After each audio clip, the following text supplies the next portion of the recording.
Alex has been through a lot in his time with the DC police and the FBI. With numerous attempts on his own life and the lives of his friends and family, he's getting burned out. And after finding out who the mastermind was and how they had any connection to Alex and feeling that betrayal that he felt when he found out who the mastermind was, Alex decides to resign. But before he can officially resign, his longtime friend and partner John Sampson requests one last case with him to help him clear the name of an old army buddy who has been convicted and is being executed for the murders of 3 women. And who are the people that are even accusing this man of these murders?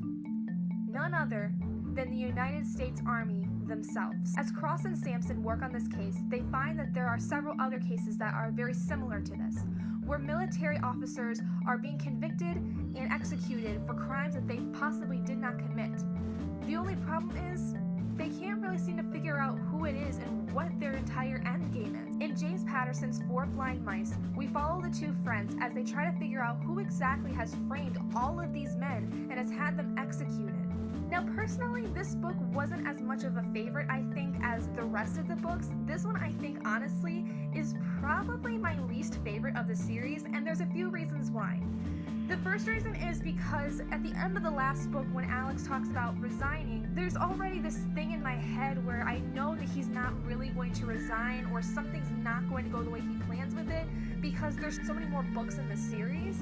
So that kind of ruins it for me, I think, because I know there's so many more books in the series that he can't just quit now. The second thing is that the 3 people that were involved with this, known as the 3 Blind Mice, they were very calculated, almost to a point where it seemed unbelievable to me. And for some reason, I really can't put my finger on it. It didn't seem believable to me, but I just don't see it. I don't believe it. And that's really disappointing for me because, you know, I really like a lot of James Patterson's writing. I feel like he's been very realistic so far, but I think that this kind of stretches it just a tiny bit. The relationships, they didn't seem as, connected, though, is what I would have liked to see, but I think partly that was just because, you know, Alex was so focused on finishing up this very last case of his, which I understood, but I think that, you know, that bit of disconnect between the characters, too, kind of added to the story.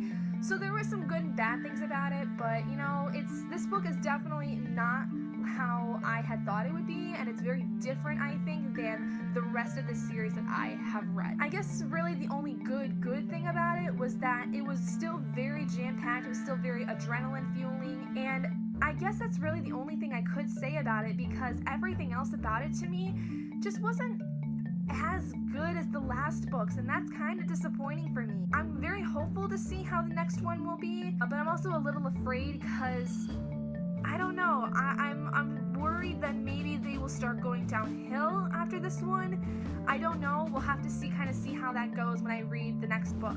Which, speaking of which, is called The Big Bad Wolf.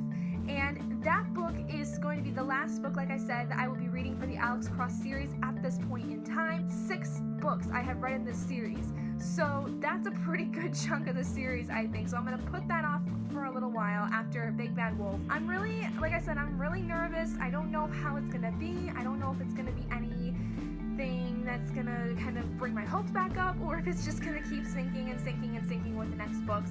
So we'll see. Hopefully we end on a good note. But thank you guys so much for joining me in this book review of 4 Blind Mice by James Patterson. I hope you guys enjoyed it. If you did, please do give it a big thumbs up. And if you're not already and you'd like to be, hit that button down below and subscribe to become an owlet in our flock. And I will see all of you guys in my next video. Bye, guys!